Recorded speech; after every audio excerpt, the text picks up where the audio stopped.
Hola, bienvenido. Hoy te traigo 5 relatos super aterradores que me encontré por TikTok. No olvides comentar qué historia te pareció más aterradora. Top 1. El náhuatl de la Rumorosa. Mi papá siempre decía que manejar de noche en la Rumorosa era cosa de valientes o de locos. Uno nunca sabe qué puede salir de las montañas. Ya saben, algún tipo de coyote que baja de los cerros o de algún venado que también lo hace. Algo típico de la fauna de aquel sitio. Pero después de lo que pasó entendí que había algo más. Algo que de verdad era de temer en esa famosa zona de la Rumorosa. Y por mucho tiempo trabajó manejando un autobús de pasajeros. A mi padre no le gustaba el turno nocturno porque era el más complicado de todos. El lugar de por sí ya era peligroso de día por los vientos que soplan muy fuertes y por la cantidad de curvas cerradas que tiene el lugar. Ahora imaginarlo hacerlo de noche es algo que no le gustaba, sin embargo, la paga que se daba por las noches era mucho mejor, así que no le quedaba de otra. Una noche como tantas otras que le tocó hacer aquel recorrido, dice que eran cerca de las 2 de la mañana, cuando venía bajando por las curvas de la Rumorosa. En esa ocasión solo contaba con unos cuantos pasajeros dormidos en la unidad, todos tranquilos y todos durmiendo. Todo iba normal hasta que vio a un hombre parado al lado de la carretera levantando la mano como pidiendo un viaje. Mi papá no solía detenerse a esas horas y más por la zona de la Rumorosa. Sabía que por el lugar sí existían comunidades o asentamientos de personas que tenían que viajar hacia Mexicali o hacia Tijuana, pero ver a un hombre tan noche era un tanto extraño, aunque había algo en ese hombre que lo hizo dudar un poco. Este tipo parecía desesperado, usaba ropa vieja y sucia, y aunque tenía el rostro en sombra, se notaba que sus ojos brillaban de una forma rara con la luz del autobús, como si se tratara de un gato o de un perro cuando le echas una luz encima. Sin pensarlo mucho, mi padre frenó y abrió la puerta. El hombre subió sin decir nada, solo pagó y se fue a sentar unos asientos detrás de mi padre. Cuando mi padre lo vio subir, dice que se percató que este tenía un olor raro, como a perro mojado revuelto con tierra húmeda. Mi papá le preguntó a dónde iba, pero este no le contestó. Él pensó en insistirle, pero el frío que sentía en ese momento le hizo cambiar de opinión, así que mejor lo dejó por la paz y siguió manejando. Los minutos pasaron y el aire dentro del autobús se volvía denso. Algunos pasajeros empezaron a moverse incómodos en sus asientos, y mi papá sintió un escalofrío en la nuca, como si alguien lo estuviera mirando fijamente. Dice que la mirada que sentía era como cuando alguien se te queda viendo sin quitártela de encima por un largo rato, como cuando se dice que alguien tiene la sangre pesada o que tiene la mirada pesada. Esa era la sensación que mi padre sentía y que curiosamente era desde que dejó subir aquel misterioso hombre. Cuando revisó por el retrovisor, el hombre seguía ahí, pero algo estaba diferente en él. Su postura era más encorvada, sus manos parecían más grandes, como si las uñas le hubieran crecido en cuestión de segundos. Mi padre tragó saliva y trató de ignorarlo concentrándose en la carretera. Incluso dice que por un ligero momento pensó que estaba alucinando, que no era posible que estuviera viendo eso atrás. Quizás era la noche o el cansancio que tenía que le hacía ver cosas que no existían. Cuando ya se estaba relajando, dice que escuchó un ruido en la parte de atrás. Eso se trataba de algo muy parecido a un gruñido bajo, como el de un perro bastante grande. Con muchas dudas, mi padre revisó el retrovisor otra vez, y lo que vio le quitó el aliento. Aquel hombre que había subido a su momento ya no era un hombre. Su piel parecía más oscura, cubierta de parches de pelo grueso. Su boca se había alargado en un hocico y sus ojos, estos brillaban con un brillo antinatural. Parecía pálido, pero a la vez parecía que estaba bañado en pintura amarillenta. En vez de uñas, ahora tenía garras afiladas que rasguñaban el asiento y parecía que quería destruirlo. En pocas palabras, lo que estaba sentado ahí era un enorme perro de color negro listo para atacar. El miedo lo paralizó por segundos, pero luego sintió un instinto de supervivencia brutal. Sin pensarlo dos veces, él giró el volante de golpe, haciendo que el autobús derrapara por una curva. Los pasajeros despertaron gritando mientras el vehículo se tambaleaba. Sabía que tenía que sacar a aquel animal de dentro del autobús, ya que los pasajeros, que aún estaban entre dormidos y despiertos, estaban aturdidos por el fuerte golpe incitado por ese enorme perro que se había metido dentro. En el momento en que él hizo ese giro tan rápido, el perro salió volando y se golpeó contra el suelo del autobús y contra algunos asientos, dándose un fuerte golpe en toda la cabeza. Mi papá juró que escuchó cómo gruñó furioso antes de que éste se estabilizara. Algunos pasajeros empezaron a gritar y a preguntarse qué estaba ocurriendo, qué rayos estaba pasando. El ruido de los gritos, sobre todo de algunas mujeres, hicieron que el enorme perro, aparte de estar golpeado y confundido, buscara la forma de salir de aquel lugar. Él corrió hacia la entrada del bus donde mi padre lo pudo ver mucho mejor. En efecto se trataba de un gran perro negro. Se trataba de un nahual o algo mucho peor. Instintivamente mi padre abrió la puerta del bus dejando salir a ese perro que, así como llegó al piso, echó a correr entre la carretera perdiéndose entre la negrura de la noche. Sin embargo, en el bus aún estaba ese extraño aroma como a perro mojado que tardó días en irse. Los pasajeros, aunque asustados por la maniobra, no parecían haber visto nada. Solo uno dijo haber visto un perro salir corriendo del autobús, pero los demás no vieron nada. Mi padre no creyó lo que había visto, pues dijo que un hombre se había subido hace un momento, pero este se convirtió en un perro muy grande de color negro y quiso atacarlos. Lo que no sabe es si en verdad este perro se subió para atacarlos, o nada más se convirtió de la nada en un animal. Quizás fue la maniobra que mi padre hizo lo que evitó que ese animal cometiera una carnicería allá dentro del autobús. Mi padre, después de esa noche, nunca volvió a manejar esa ruta de madrugada, y a veces cuando habla de esto, me decía en voz baja que lo que vio esa noche no era un hombre. Por el rumbo se habla de los nahuales o de brujas que se convierten en animales para atacar a las personas. Él había escuchado historias, pero nunca pensó que un día él sería el protagonista de una de ellas. Top 2. La carretera. Contarles esta historia significa revivir el terror y el trauma que viví en aquel momento, pero vale la pena que la gente la conozca. Era el año 2012. Lo recuerdo porque mi esposo y yo estábamos recién casados. Salimos de nuestra nueva casa aquella tarde. Agarramos carretera, pues nos dirigimos a una ciudad donde antes vivíamos, pues mi cuñada acababa de dar a luz.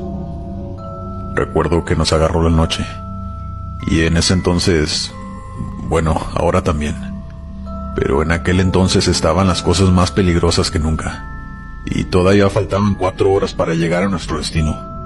Así que mi esposo me dijo que prefería llegar a algún motel en la carretera, o a un pueblito cercano para pasar la noche ahí, y continuar nuestro viaje por la mañana. Pues aunque ya sabíamos que nos agarraría la noche en la carretera, después él se arrepintió, pues temía por mi seguridad. Busqué en el mapa de mi celular a ver si había algo cerca donde pudiéramos llegar para pasar la noche, y ahí vi un motel que contaba con restaurante, donde también había una gasolinera al lado. Y según el mapa ya estábamos muy cerca. Pero pasaron algunos minutos y por más que avanzábamos, no podíamos ver nada. De pronto, vimos a una mujer joven caminando por la orilla de la carretera, lo cual se nos hizo extraño, pero mi esposo dijo que tal vez estábamos cerca de algún pueblo, por eso ella iba a pie, lo cual a mí no me terminaba de convencer, pues como ya dije, la carretera por las noches era muy peligrosa. Se me hace extraño ver a una mujer caminando tan casualmente por ahí.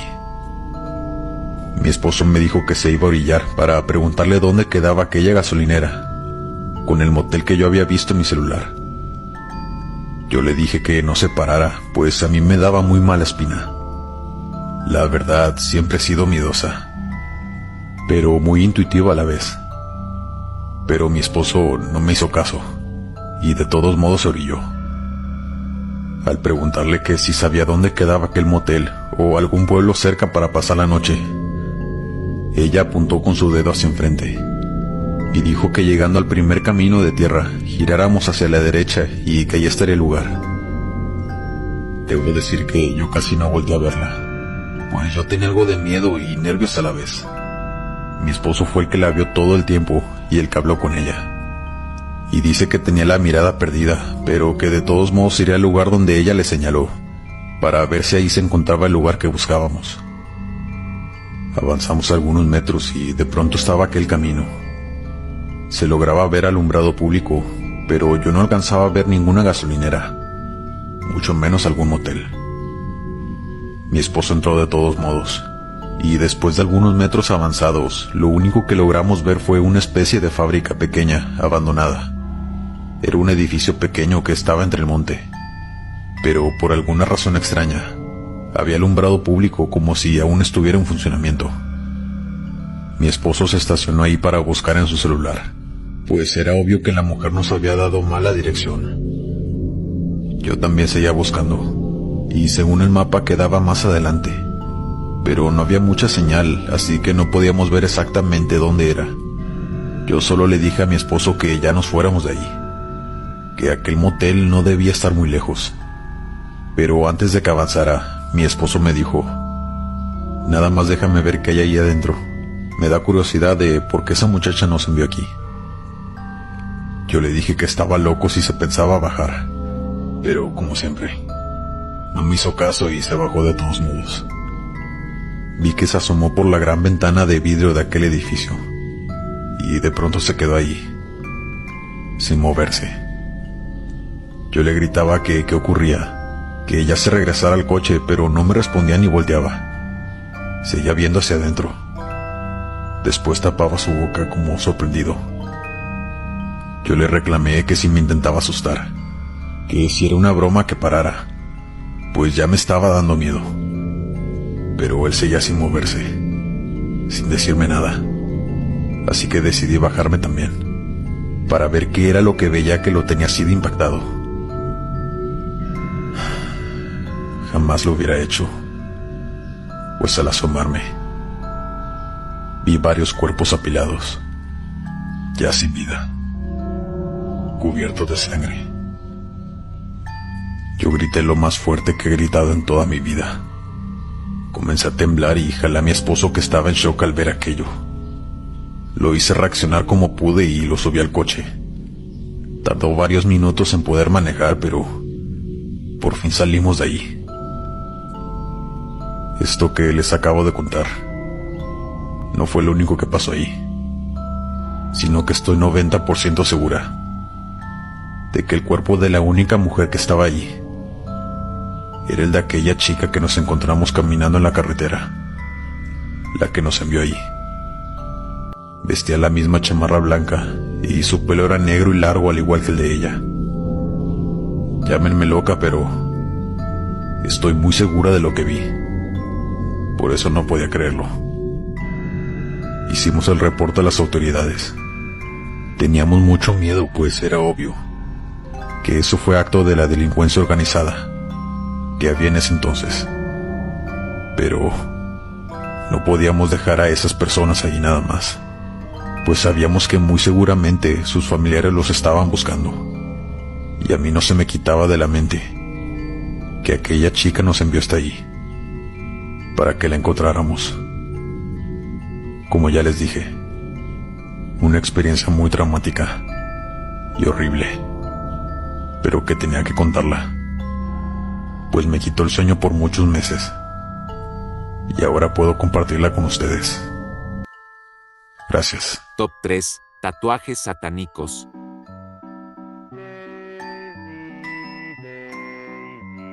El terror que viví en la morgue por tatuajes satánicos del cuerpo.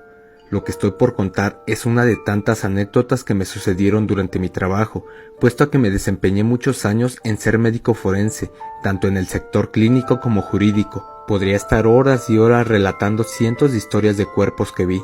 Para mí esas cosas no son nada del otro mundo, pero un día cuando pensé que ya lo había visto todo, apareció un caso bastante extraño. Había examinado cuerpos hasta ese entonces de todo tipo, tamaño y edad. Observé cosas atroces, de verdad horrendas, que solo contarlas en detalle podría horrorizar a mucha gente, incluso hacer llorar a otros, ya que lo que más me impactaba no era el estado en el que llegaba el cuerpo, sino más bien la situación que lo había llevado a acabar así. Sin duda este caso era muy complejo. Había llegado una familia con el cuerpo de una chica de unos 19 años. El cuerpo fue dejado, cosa que no es particularmente habitual que suceda. Por lo general los familiares tienden a quedarse, ya que están impactados, tristes y no quieren abandonar el cuerpo del familiar. Este caso no fue así. El cuerpo lo dejaron y los familiares se fueron. Cuando empezamos a buscarlas a ellas, que eran 3 personas, una chica que pensábamos que era la hermana, una señora ya muy grande de edad y otra también de edad avanzada. Pensábamos que era la mamá y la tía de la chica, pero bueno, ellas desaparecieron, incluso las vimos salir por la cámara. El asunto es que la cámara no grabó los rostros y en ningún momento trajeron ningún papel, simplemente se acercaron, entregaron el cuerpo y como un procedimiento rápido pues trasladamos el cuerpo sin tener la orden de saber quién había ingresado el cuerpo. Lo cierto es que el cuerpo se quedó ahí. Comenzamos a hacer la autopsia, porque aún así nos lo requirieron las autoridades, ya que aunque fuera muy extraño que todavía el cuerpo haya sido abandonado, teníamos que averiguar quién era la joven. No teníamos ningún papel ni ningún documento, pero cuando empezamos a sacar la ropa encontramos que tenía muchos tatuajes, era como si perteneciera a alguna agrupación. Para identificar esos tatuajes uno de mis compañeros nos ayudó, porque eran bastante peculiares, y aquel compañero había tenido un pasado digamos que turbulento, y que ya ahora era profesional. Cuando les empezó a notar, dijo que se trataba de puras cosas satánicas, cruces invertidas, un pentagrama, un macho cabrío de cabra negra y más. Bueno, era un asunto bastante complejo, pero lo que él nos dijo es que quizás no deberíamos trabajar en el cuerpo, sin previamente tener la autorización de los familiares o saber de dónde venía, porque desde que llegó fue algo muy extraño, pero no pudimos hacer nada, porque se nos veía obligados a hacer la autopsia. Cuando empecé a hacer la autopsia pues sentí un mareo terrible a causa de un olor proveniente del cuerpo. Fue apenas cuando puse el bisturí en la piel. Fue entonces cuando empecé a sentirme mareado y caí en un profundo sueño.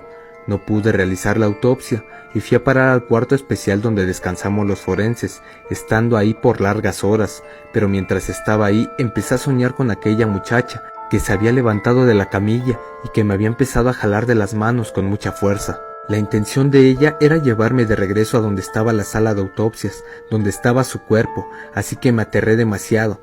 Recuerdo que se me aceleró el corazón, que no pude seguir durmiendo. Desperté asustado y empecé a golpear la puerta porque la había dejado al parecer con seguro. Estando allá adentro, la luz eléctrica falló y todo quedó a oscuras. Empecé a sentir como si alguien estuviera quejándose al lado mío. De hecho, sentí hasta movimientos como si alguien estuviera conmigo en la oscuridad. No sé si fue mi impresión o mi miedo, pero lo sentí claramente. La verdad es que me asusté mucho y empecé a golpear la puerta con fuerza. Cuando por fin me abrieron, minutos después no me había dado cuenta de que estaba temblando, y al salir fueron mis compañeros quienes me hicieron notar eso. Las manos me temblaban muy fuerte y les comenté lo que había sentido, la presencia de esa chica porque había estado soñando con ella. Mis compañeros llegaron y empezaron a tratar de calmarme. Cuando ya estuve más estable me dijeron que era extraño lo que había pasado, ya que ellos estaban afuera y habían estado escuchando cosas también, pasos y golpes dentro de la habitación, que se asustaron mucho porque ya era tarde y decidieron no acudir. Previamente, antes de que yo empezara a golpear la puerta, fue que ellos escucharon esos golpes y también algunos gritos, como si alguien estuviera haciéndole daño a alguna mujer. Ellos se asustaron mucho porque pensaron que se trataba de alguien que se había quedado encerrada, pero el cuerpo continuaba en la sala de autopsias. Nadie lo había tocado, ya que no lo tenían permitido ni tenían acceso autorizado para empezar la autopsia, más que el médico legista o el forense también certificado. Así que no pudieron hacer la autopsia, pero me dijeron que habían estado escuchando eso y luego escucharon mis golpes. Fue entonces que acudieron llenándose de valentía con sus linternas a este lugar en donde yo estaba. Ya en esta sección se había quedado sin electricidad como dije previamente y el cuarto estaba completamente a oscuras. Para eso yo ya estaba muy asustado y no quise hacerle la autopsia. Lo peor de todo es que cuando fuimos a ver el cuerpo, este había desaparecido. Preguntamos si alguien lo había sacado de ahí, pero no nos dieron ninguna respuesta. El cuerpo no estaba tampoco en el frigo donde se guardan, y lo más raro es que las cámaras de seguridad grabaron cómo las puertas se abrieron y cómo varias sombras hubiesen entrado en busca de algo a la sala de autopsias. Posterior a esto, el cuerpo simplemente desapareció. Mi compañero, que previamente nos había dicho que no tocáramos el cuerpo, empezó a decirnos que nos lo había advertido, pues ese cuerpo no era normal que lo hubieran dejado abandonado, además por dichos tatuajes y las deformidades. Actualmente la recuerdo como una anécdota sobrenatural, pero no puede ser de otra manera, y el miedo todavía de vez en cuando me asalta cuando recuerdo la situación. No olviden de comentarme qué les pareció esta historia, y no se olviden de seguir la página de Creepydatos y más. Top 4. El migrante. Unos años crucé la frontera entre México y Estados Unidos. Lo hice de manera ilegal, pues acá vive gran parte de mi familia. Y yo soñaba con el sueño americano.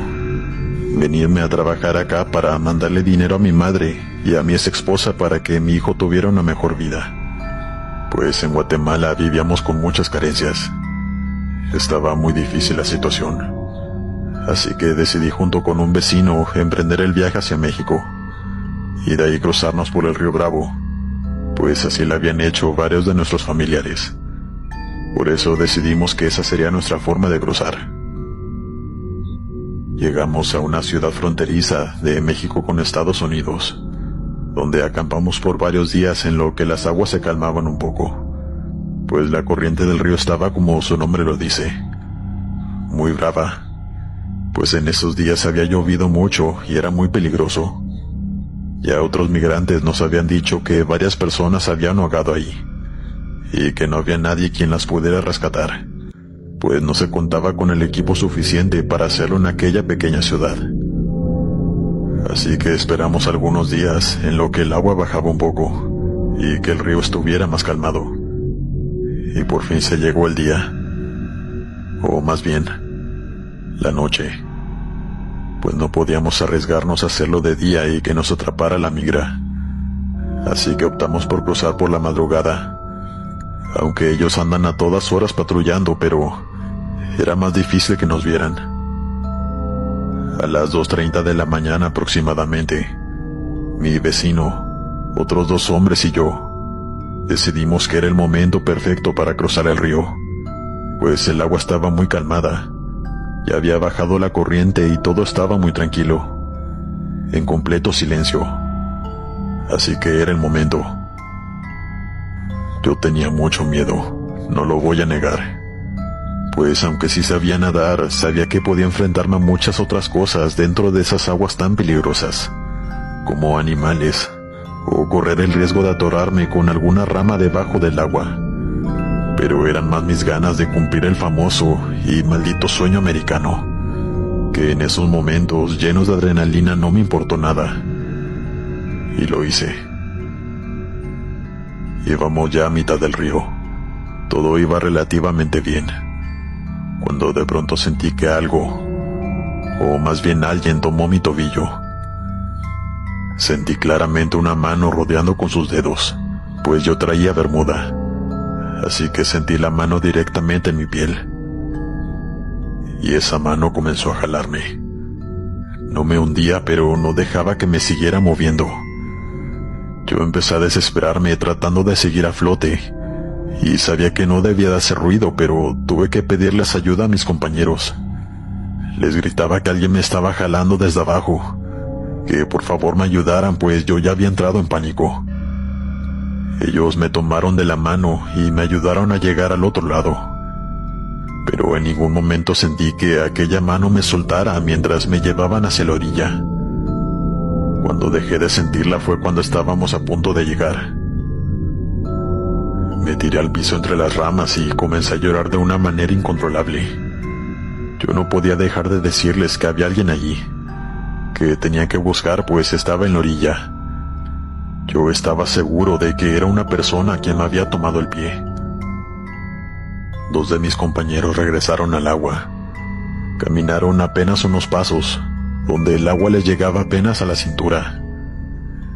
Y ahí vi como uno de ellos tomó lo que parece ser una cabeza. La arrastró poco a poco hacia la orilla, y cuando más se acercaba, más notábamos que se trataba de un cuerpo sin vida. Era el cuerpo de un hombre, pero ya estaba en avanzado estado de descomposición. No sabíamos cuántos días llevaba ahí en el fondo del río, pero eso no fue lo que más nos impresionó, sino el hecho de que me había tomado del tobillo. ¿Cómo lo había hecho estando sin vida? Era algo impresionante. Tal vez solamente quería que lo encontráramos y que lo sacáramos de allí, pero eso no le quita lo horrible y aterrador que fue todo eso para mí, tanto que me dejó con algunos traumas, pues verlo en ese estado en el que se encontraba, y lo digo con todo respeto, pero era algo aterrador de ver. y el que fuera a mí el que hubiera elegido para tomarse del pie. Es algo que aún me quita el sueño. Lamentablemente no pudimos hacer nada más por él. Lo dejamos recostado en la orilla, pues no podíamos llevárnoslo ni hacer otra cosa por él. Teníamos que seguir con nuestro camino antes de que nos atrapara migración. Pero yo me fui llorando todo el camino, y también temblaba sin poder controlarme. Tenía mucho miedo, frío, y creo que todo ese tiempo estuve en estado de shock. Simplemente algo que no se lo deseo a nadie, pero tristemente es algo que se vive día a día en la frontera, por toda aquella gente que quiere cruzar de manera ilegal a este lado.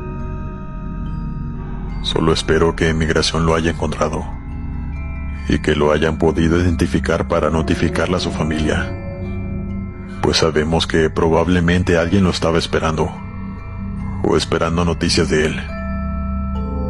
Lo único que puedo decirles es que no fue el primero ni el último que perderá la vida en aquel río intentando cruzar. Top 5. El pueblo maldito. Me llamo Armando, soy de Tepito y he vivido toda mi vida entre sus calles llenas de ruido, gente y comercio. Desde chico aprendí a moverme en este barrio donde siempre hay algo pasando. Durante años trabajé en un puesto de comida rápida por las noches, cerca de una calle que nunca fue muy transitada. Ahí conocí historias de todo tipo, pero nunca imaginé que terminaría viviendo algo tan perturbador que todavía me da escalofríos cada vez que lo recuerdo. El puesto donde trabajaba era sencillo: tacos, hamburguesas y refrescos. La clientela era variada, desde vecinos que llegaban por un antojo hasta borrachos saliendo de alguna fiesta. Mi rutina siempre era la misma. Montaba el puesto por la tarde, atendía hasta pasada la medianoche y después recogía para irme a casa. La calle donde estaba no era muy iluminada, pero siempre había gente pasando, excepto por una esquina. Esa esquina siempre me pareció extraña. Los vecinos decían que allí, hace muchos años, hubo un santuario donde se hacían cosas raras, pero que lo destruyeron después de que varias personas desaparecieran. Yo sinceramente nunca le di importancia, pues en Tepito hay 1000 historias así. Todo comenzó una noche tranquila, una de esas donde casi no hay clientes. Estaba recogiendo el puesto cuando vi algo raro al final de la calle. Era una figura parada, justo donde decían que había estado el santuario. Al principio no le presté mucha atención. Pensé que era alguien esperando a alguien más o tal vez un borracho. Pero esa figura no se movía. Solo estaba ahí, inmóvil, como si estuviera mirándome. Me puse incómodo, pero traté de ignorarla y terminé de recoger rápido para irme a casa. Al día siguiente pasó lo mismo. Eran cerca de las 2 de la mañana cuando, mientras guardaba las cosas, volví a ver la figura. Era la misma postura, inmóvil, al final de la calle. Esta vez me quedé mirándola un poco más, tratando de entender quién era o qué estaba haciendo, pero no se movió. Me dio mala espina, pues me sentía en peligro, así que terminé rápido y me fui. Caminé a mi casa con una sensación extraña, como si alguien me estuviera siguiendo. Las noches siguientes se volvieron más inquietantes. Cada vez que veía a esa figura, sentía un peso en el pecho. No hacía nada, no se acercaba, solo estaba ahí, pero había algo en ella que me ponía nervioso. Una noche decidí contarle a don Flavio, un cliente que siempre llegaba a comprar tacos y que llevaba años viviendo en el barrio. Cuando le mencioné lo que había visto, su expresión cambió. Me dijo que esa esquina siempre había sido rara, que incluso antes de que demolieran el santuario, la gente evitaba pasar por ahí. Según él, lo que había en ese lugar no era algo bueno. Después de eso, no pude dejar de pensar en lo que me había dicho. Esa noche, mientras recogía, decidí armarme de valor. Cuando vi la figura al final de la calle, agarré mi linterna y caminé hacia ella. Mi corazón iba a 1000 por hora, pero quería saber qué estaba pasando. Cuando llegué al lugar no había nadie. Solo vi un montículo de tierra con veladoras apagadas y algunos objetos antiguos, como si alguien los hubiera dejado ahí como ofrenda. Me quedé parado un rato, tratando de entender lo que veía, pero no encontraba sentido. Volví al puesto todavía nervioso, pero convencido de que tal vez solo estaba imaginando cosas. Sin embargo, lo que pasó después me hizo cambiar de opinión. Al regresar al puesto, encontré uno de los objetos que había visto en el montículo sobre mi mesa. Era una figura de cerámica pequeña, sucia, que definitivamente no estaba ahí antes. Mi piel se puso fría. No había forma de que algo de allá llegara hasta aquí solo. Miré alrededor y no había nadie. Entonces guardé todo lo más rápido que pude y me fui a casa. Las noches siguientes fueron un infierno. Aunque no volví a ver a la figura en la esquina, sentía que algo me observaba. Cada vez que llegaba al puesto, tenía esa sensación de que no estaba solo. Una vez, mientras atendía, escuché un ruido detrás de mí. Pensé que era un cliente, pero cuando volteé no había nadie. Y lo peor fue cuando una señora del barrio, una de esas que siempre andan metidas en todo, me dijo que había visto a alguien parado frente a mi puesto a altas horas de la noche. Dijo que parecía estar esperando algo, pero que cuando trató de acercarse, desapareció. El colmo fue una noche cuando cerré temprano porque no había clientes. Estaba guardando las últimas cosas cuando vi un destello en el montículo. Era una luz pequeña, como si alguien hubiera encendido una veladora. Caminé hacia ahí casi hipnotizado. Cuando llegué, las veladoras seguían apagadas, pero había algo diferente. El aire se sentía pesado, como si algo estuviera ahí conmigo. Escuché un ruido suave detrás de mí, como un paso, pero cuando volteé no había nadie. Salí de ahí tan rápido como pude. Al día siguiente decidí dejar el puesto. Le conté a don Flavio lo que había pasado, y aunque no me dijo mucho, sus palabras me quedaron grabadas. Me dijo que hay lugares que guardan cosas, secretos, energías o como quieras llamarlo, y que es mejor no tratar de entenderlo. Cerré el puesto y no volví a pasar por esa calle. Hasta el día de hoy no sé qué era esa figura ni qué quería, pero algo me dice que el santuario no estaba tan destruido como pensábamos. Ahí habita algo maligno con una energía muy negativa,